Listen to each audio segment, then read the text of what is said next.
আসসালামু আলাইকুম। Khaleda Siraj family blog থেকে সবাইকে স্বাগতম। আশা করি সবাই ভালো আছেন, আমরাও আল্লাহর রহমতে ভালো আছি। ভর্তা পছন্দ করে না এমন মানুষ খুবই কমই আছে, তাই আজকে আমি আপনাদের সাথে শেয়ার করছি কাঁকরোলের ভর্তা। শুকনা মরিচ ভেজে নিয়েছি, এখন আমি লবণ দিয়ে শুকনা মরিচটাকে পেস্ট করে নেব। আমি কাঁকরোলটাকে সিদ্ধ করে হালকা তেলে ভেজে নিয়েছি, আপনারা চাইলে শুধু সিদ্ধ করেও বানিয়ে নিতে পারেন।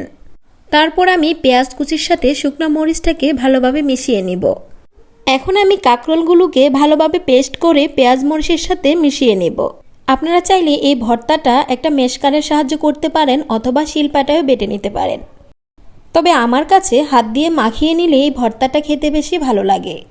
দিয়ে দিব 1 চা চামচের মতো সরষের তেল, তারপর ভালোভাবে মাখিয়ে নিয়ে প্রস্তুত করে নেব আজকের কাঁকরোলের ভর্তা। গরম ভাতের সাথে এই কাঁকরোলের ভর্তা খেতে কিন্তু দারুণ হয়। আপনি একবার হলেও বাসায় ট্রাই করবেন এই কাঁকরোলের ভর্তা।